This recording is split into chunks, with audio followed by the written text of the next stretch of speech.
Hello, welcome back to this video. And today I'm going to talk about the Mandela Effect, or how do you know that what you know is true. And first, I need to start with a premise.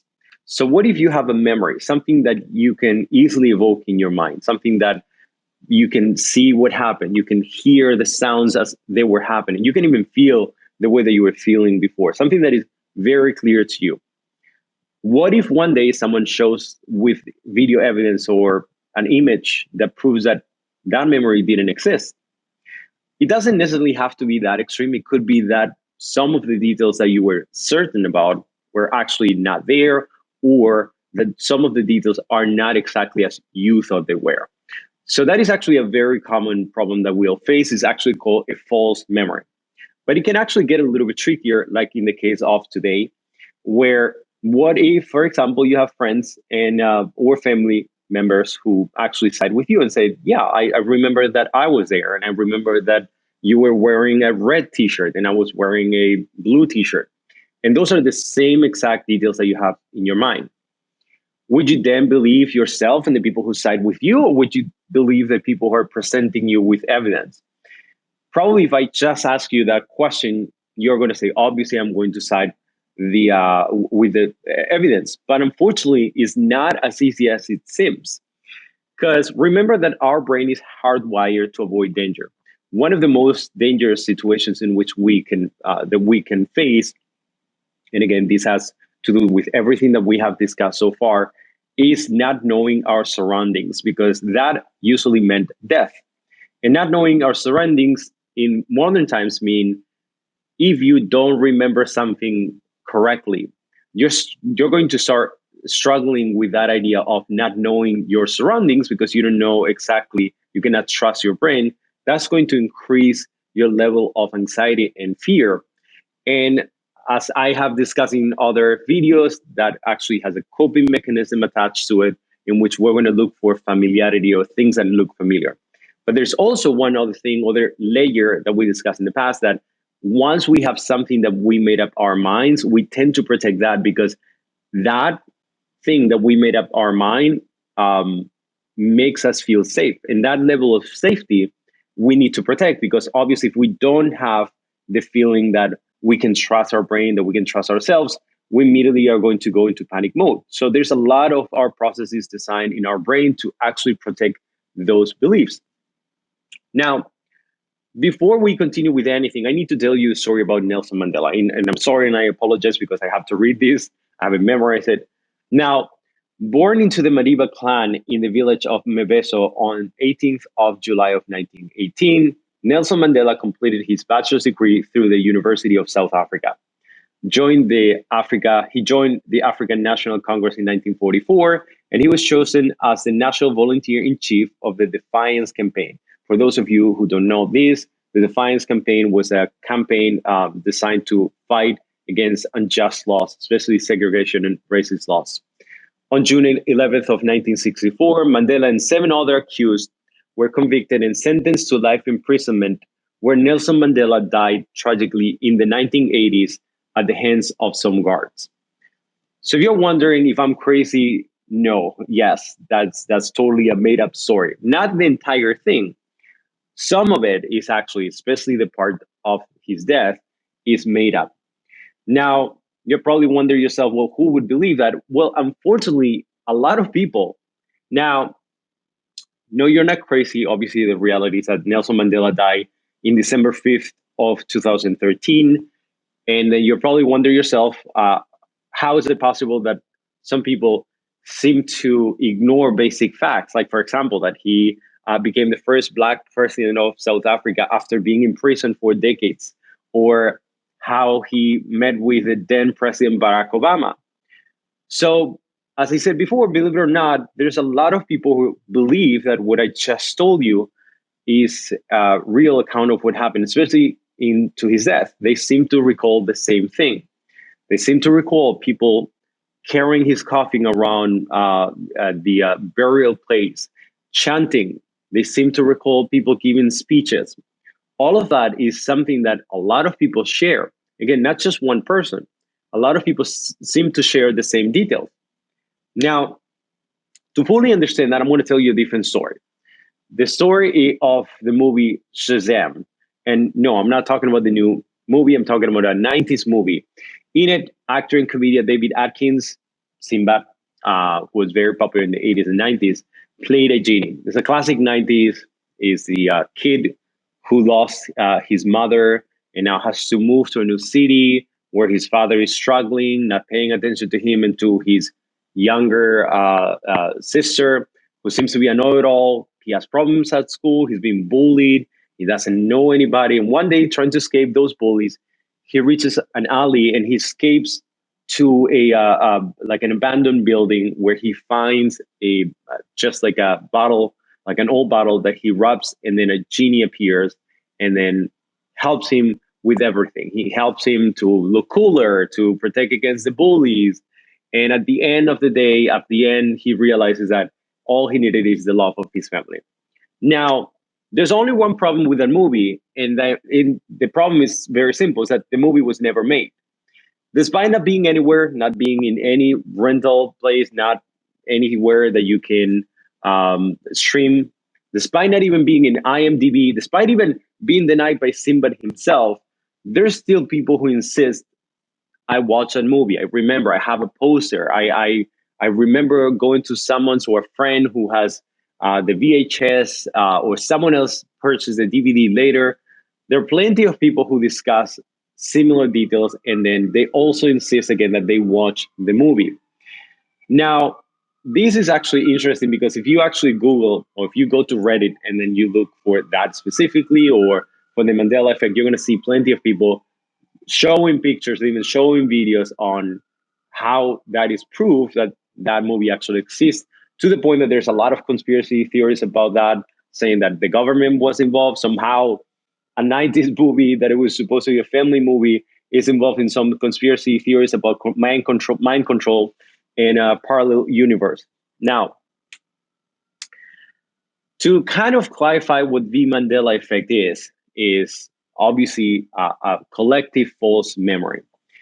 And it's named the Mandela effect because a lot of the people who started the research came back to the same story of how it seems like a lot of the people who seem to have the same false memories recall that idea of the Nelson Mandela's death at the hands of the guards.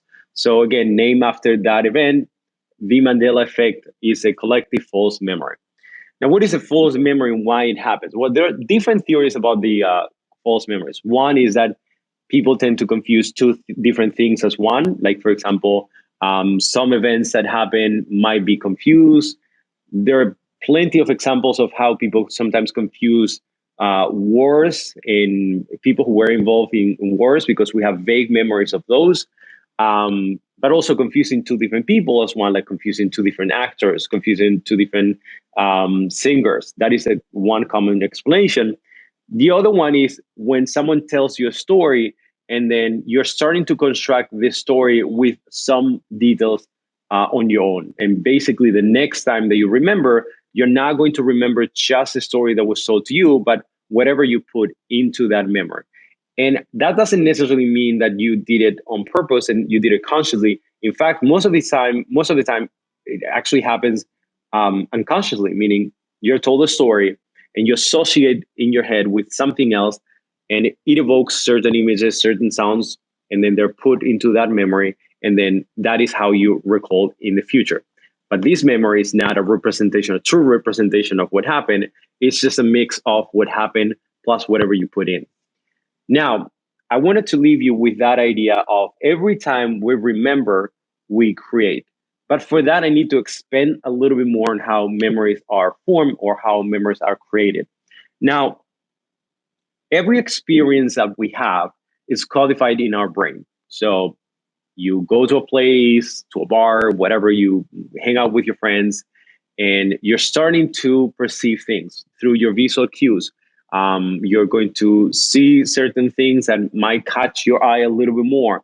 Someone's dress, or someone, I don't know, someone's eyelash, or whatever it is that calls your attention. You tend to magnify that.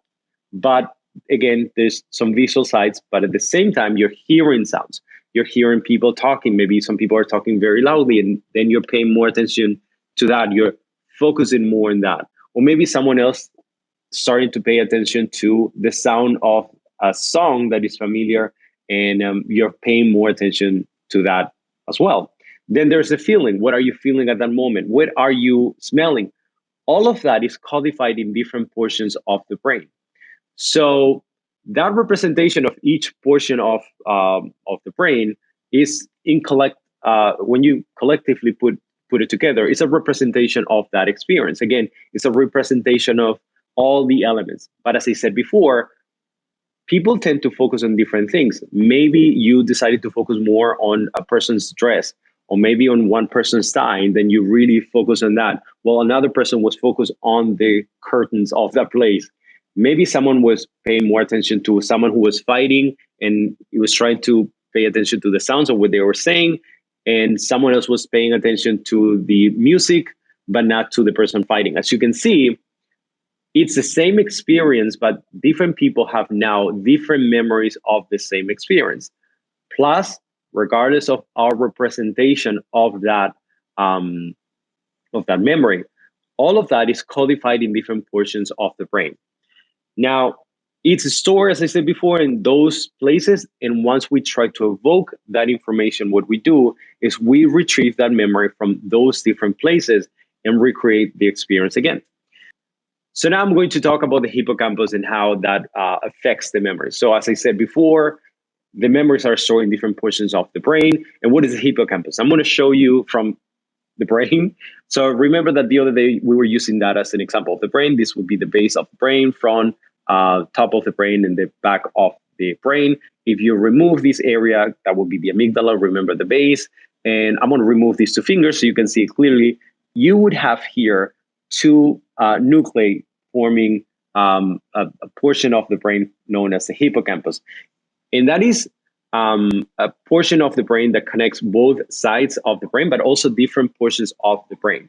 So every time you evoke a memory, those pieces of information are interconnected between one side and the other side. And all of those paths actually go through the hippocampus. So yes, the hippocampus plays an important role in memory because it's an organizer, excuse me, of memories. So you can actually think about it like a computer of the memory, like an organizer of the memory rather than the memory center itself. Now, the second part about how memories are formed are also important because it is important for you to remember that every time we recall, and I'm going to explain that in a second, what is the difference between recall and memorization, we recreate the memory. Now, first of all, what is recalling? So we can actually talk about the memory into two portions. There are more, but let's actually focus on those two. One is the act of memorization, meaning that you trying to put that experience in your brain. It could be something that you read. It could be something that you experience that you are participating in. So that will be the recording part of the process. But then if you try to evoke that information, that will be the recalling process. So every time we recall, we also recreate the memory. As I said before, every time we actually participate and engage with any experience, as I said, reading or being or hanging out with your friends, we also focus on certain things. And that in itself conditions how you record that information. If you are paying more attention to someone's dress than someone's argument, or if you were paying attention to the song and completely ignoring everything else, obviously your memory is going to be something different than someone who actually has paid more attention to the waitress, or someone who was paying attention to people fighting, fist fighting on the other side. So again, our experience is, I mean, the event is the same, but our recollection is completely different. So there's already some conditioning on the recording process of the memorization. The second process, again, the recalling, is also not perfect. We're not cameras that we can just retrieve that information every single time, or computers that can retrieve the exact same information over and over again. Unfortunately, as I said before, every time we recall, we recreate the memory. That means that literally we put it together with what we have.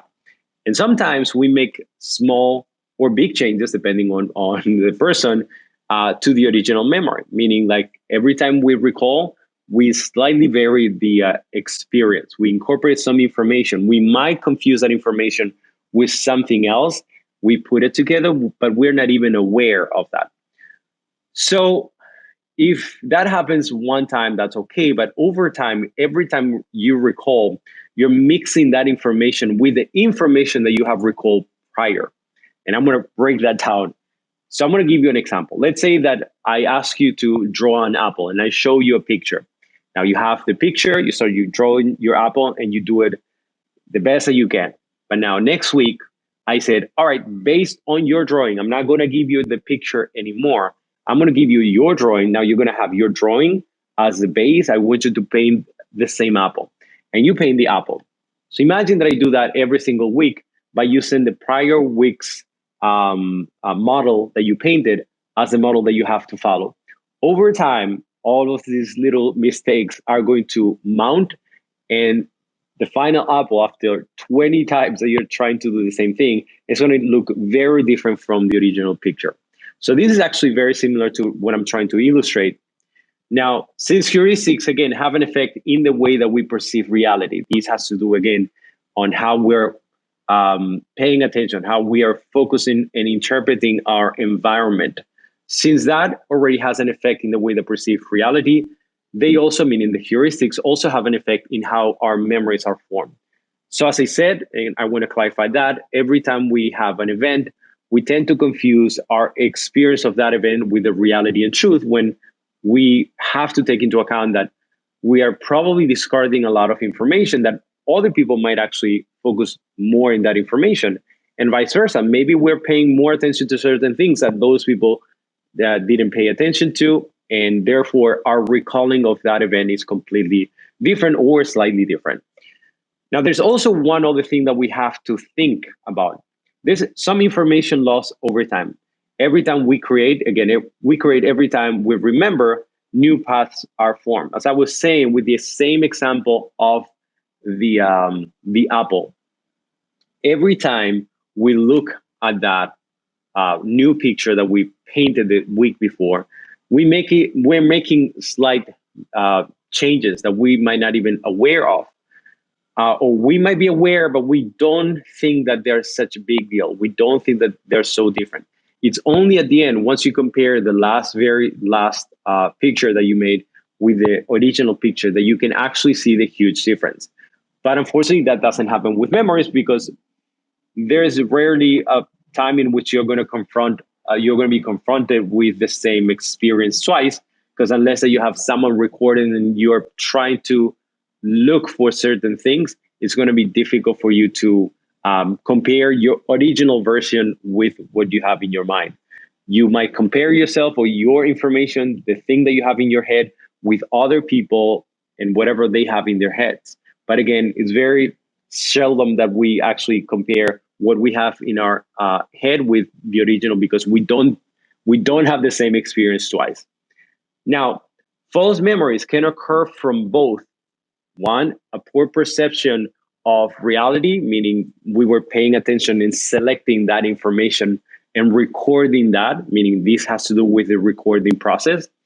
And because the information loss that often leads to completing the memory with new changes. Again, that has to do with the recreation. Every time we recall that information, we are adding those little new details that compound and over time makes a huge difference. So again, it could be both. It could be in the recording process, a failure to record the information correctly, and in the recalling process, we're failing at recalling things correctly, and we tend to put more information.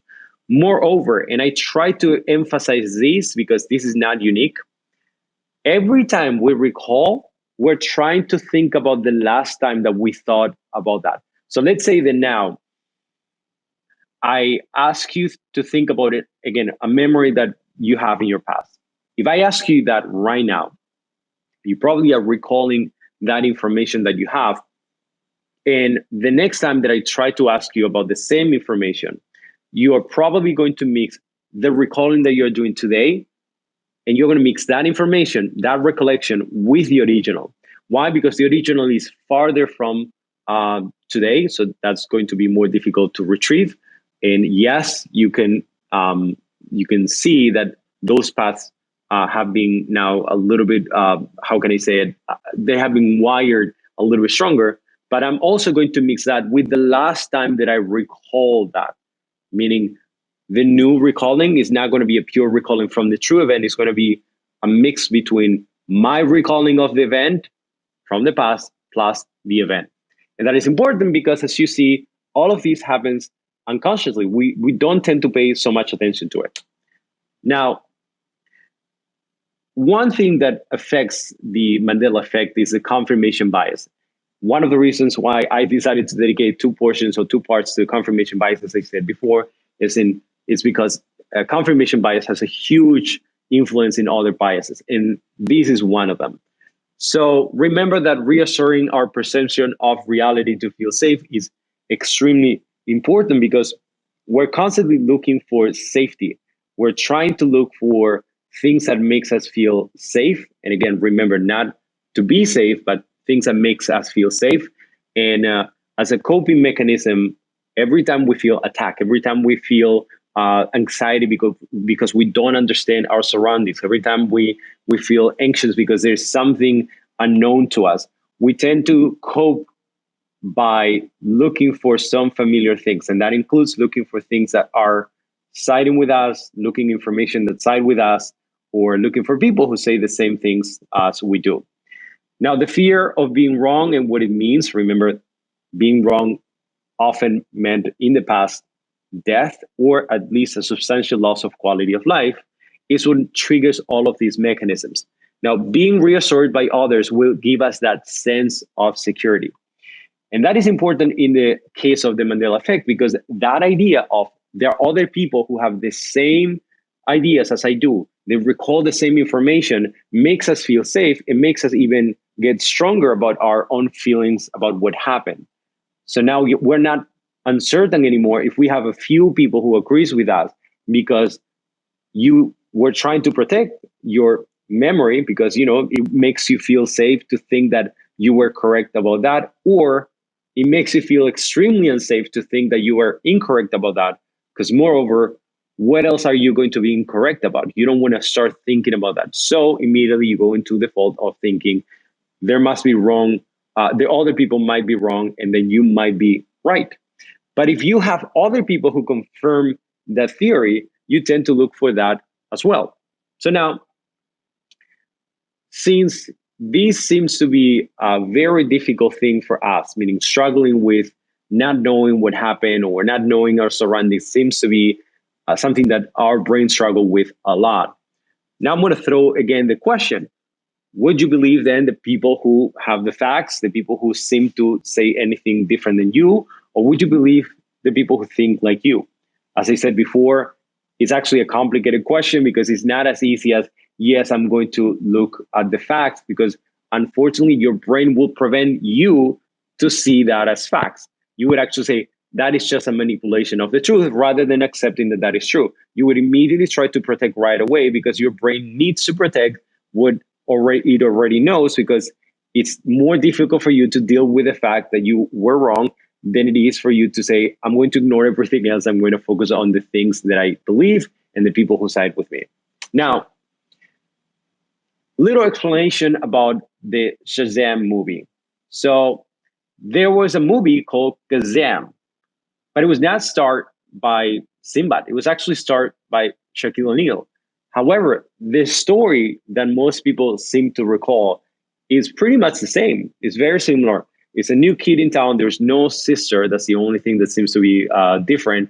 The kid seems to be bullied.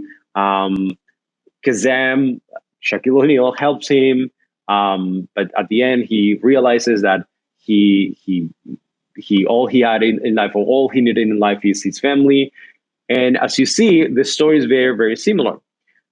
However, a couple of years ago, College Humor decided to make, as a joke, they create a Simba trailer in which they actually invited Simba himself and hire actors. And this was like in the 2000, I believe, 15, 16, was just a couple of years ago.